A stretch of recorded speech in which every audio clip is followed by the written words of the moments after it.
ముందుగా వేదిక టీవీ ప్రేక్షకులకు స్వాగతం. వేదిక టీవీ చేపడుతున్న సర్వే ఏదైతే ఉందో ఇది కేవలం ప్రజల అభిప్రాయాలు మాత్రమే. వేదిక టీవీ అభిప్రాయం కాదు. నిజాన్ని నిర్భయంగా ప్రజలతో మాట్లాడి చర్చించడానికి వేదిక టీవీ ఎల్లప్పుడూ కృషి చేస్తుంది. ఇందులో భాగంగా ఈరోజు నల్గొండ జిల్లాకి రావడం జరిగింది. మరి నల్గొండలో ఉన్నటువంటి ఆర్టీసీ బస్టాండ్కి చాలా గ్రామాల ప్రజలు ఇక్కడి నుంచి రాకపోకలు సాగిస్తుంటారు. మరి ఇక్కడికి వచ్చే ప్రజల్ని రేవంత్ రెడ్డి గారి పాలన విధి విధానాలు ఎలా జరుగుతున్నాయి, మరి గతంలో కేసీఆర్ గారి పాలన విధి విధానాలు ఎలా జరిగాయి అనే విషయాన్ని మరి వాళ్ళ అభిప్రాయం తెలుసుకునే ప్రయత్నం చేద్దాం. రిపోర్టర్ కార్తిక్ గౌడ్, వేదిక టీవీ. నమస్తే సార్. నమస్తేనండి. మీ పేరు సార్? నా పేరు బొమ్మ బాలమల్లయ్య సార్. ఏం చేస్తుంటారు సార్? వ్యవసాయం సార్. గ్రామం మండలం? ఆమ్లూరు గ్రామం, గుర్రంపూడి మండలం, నల్గొండ జిల్లా. సీఎం రేవంత్ రెడ్డి గారి పాలనలో వ్యవసాయదారులకు ఎలా ఉంది, దానిపైన మీ అభిప్రాయం ఏంటి సార్?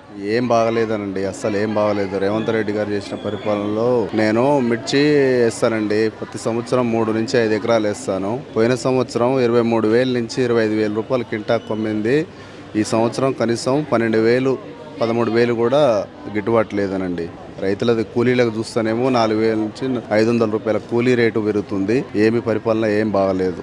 ఈ ఉచిత బస్సులు అని చెప్పేసి ఉచిత పెట్టేసి అంతా చాలా చాండాలంగా చేసేసారండి. రైతు బంధు లేదు, రైతు లేదు, ఏది లేదండి. సరిగ్గా గవర్నమెంట్ చాలా ఫెయిల్ అయిపోయింది. మరి గతంలో కేసీఆర్ గారి పాలనపై మీ అభిప్రాయం ఏంటి సార్?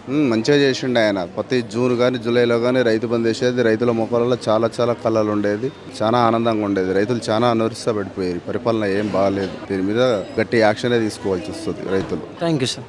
నమస్తే సార్. నమస్తే, గుడ్ మార్నింగ్. మీ పేరు సార్? నా పేరు రవీందర్, రిటైర్డ్ ఎంప్లాయీ, గవర్నమెంట్. గ్రామం మండలం? నల్గొండ. సీఎం రేవంత్ రెడ్డి గారి పాలనపై మీ అభిప్రాయం ఏంటి సార్? ఇప్పుడు ప్రజాపాలన చేస్తాయంటే ఒక వర్గానికి చేసుకుంటా ఇది చేసుకుంటా ఢిల్లీ తిరిగితే ఆయనకే నష్టం అవుతుంది. 1 2 ఎల్ఆర్ఎస్ పెట్టిండు. ఆ ప్లాట్లు ఎక్కడ ఉంది, నాలా లేని కాడ ఎఫ్టీఎల్ అని పెడితే ఇరిగేషన్కు, రెవెన్యూకు, తర్వాత మున్సిపాలిటీకి, తర్వాత టీపీఓకు, తర్వాత జిల్లా పరిషత్కి ఇన్నిటికి తిరిగినా కూడా నాది కాదు అంటుర్రు. మరి 30 ఆడ నల్లా లేదు, కాలువ లేదు, ఏదీ లేదు. కామినేని హాస్పిటల్ పక్క ప్లాట్లే మీకు చెప్తున్నా విత్ ఎవిడెన్స్. అక్కడెక్కడ ఉందా?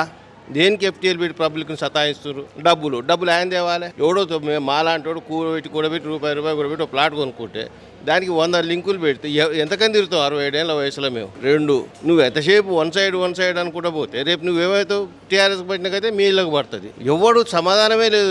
ఇప్పుడు ఇది ఉంది ఎల్ఆర్ఎస్ అంటే నువ్వు మీ ఎల్ఆర్ఎస్ ఏ సమస్య అని ఒక కార్డు సింగిల్ విండోలో పెట్టాలి. పెడితే ఆడికి పోతాడు. ఆ సమస్య ఏంది? సపోజ్ మాది అన్యాయం అనుకోండి, ప్లాటు ద్వారా తప్పు అనుకోని సర్లే దండం పెట్టి వదులుకుంటాడు. నువ్వు దాని రిజల్టే చెప్తావు. తప్ప రైటే చెప్పలేకపోతున్నారు. 25 రోజుల నుంచి తిరుగుతున్నాను. ఈ రోజుకి 20వ తారీఖు 2వ తారీఖు నుంచి నేను తిరుగుతున్నా. దాని గురించే చెప్తలేరు. బస్సు ఎక్కుతామంటే మహిళలకి మాకు అభ్యంతరం లేదు.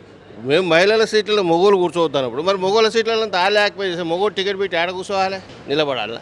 ఎందుకు మరి? పోనీ వాళ్ళ సీట్లలో వాళ్ళని కూర్చోమనండి. వాళ్ళని కించపరచడం కానీ చిన్నపరచడం కానీ కాదు. మరి మొగోడు ఎక్కడికి వాళ్ళు టికెట్ కొన్నాడు? ఇట్లా ఉంది ఆయన పాలన. మరి గతంలో కేసీఆర్ గారి పాలనపై మీ అభిప్రాయం? ఈయన చేసుకుంటే వీడు ఇంతకంటే ఎక్కువ అవుతుండు. ఏమంటాం? వాడేమో ఆయన కుటుంబాన్ని చదువుకుండు, ఈయన వీళ్ళ 10 మందిని చదువుకుంటుండు. గంతే తేడా ఏమీ లేదు. ఆయన కుటుంబాన్ని చదువుకుండు. ఒక్క విలేకరిని అడిగితే సరిగ్గా చెప్పడం నేను చెప్తా అంటే రారు. ఎందుకు రారంటే వాళ్ళకి జోక్కుంటే 10వ పరకో తింటున్నారు. అది నిజాయితీగా నిష్పక్షపాతంగా చెయ్యండి. ఎల్ఆర్ఎస్ అనేది సింగిల్ విండో పెట్టమనండి. అడిగి పోతే సార్ మీది ఎఫ్టీఎల్ అంటే ఇరిగేషన్ కాడికి, లేదు రెవెన్యూ చుక్కల భూమి అంటే రెవెన్యూ కాడికి, లేదు ఇంకేదైనా గ్రామ పంచాయతీ లేఅవుట్ అంటే మండలానికి బొమ్మని క్లియర్గా చెప్పాలి. ఎవరు చెప్తలేరు. ఏడి తిరగాలి? రూపాయి కష్టపడి జాగ 35 ఏళ్ళ కింద కొన్న జాగ, అది ఇవాళ నిన్న కాదు. 95 జాగ అంటే ఎన్నేళ్ళు? మరి ఇవాళ పోనీ అక్కడ ఎఫ్టీఎల్ ఆడుందో చూపించమంటే వచ్చి చూపించరు. ఒక కాలువ చెరువు ఒకటి నాలా ఉండాలి కదా, లేదు. మరి లేని చెరువుకు మీరు ఎఫ్టీఎల్ ఎట్ట పెట్టే మాకు తెలుసు సార్. ఆడిపోంటే ఎంతకని తిరుగుతాడు ఒక మనిషి? ఇది మా పబ్లిక్ బాధ. ఇది పన్నులు ఇష్టం వచ్చేటు పెంచుకోకపోతే దేనికి? నువ్వు హైదరాబాద్ ఒకప్పుడు మిగులు బడ్జెట్ దాన్ని సర్వనాశనం చేసి కూర్చోబెడుతున్నారు. నువ్వు పబ్లిక్ తక్కువ పనులు తక్కువ పనులతో చేయి, నీకు అంతకంటే ఎక్కువ వస్తాయి. రేపు మున్సిపాలిటీ ఎలక్షన్లో తెలుస్తుంది వాళ్ళకి అర్బనైజేషన్ ఏందో తెలుస్తుంది.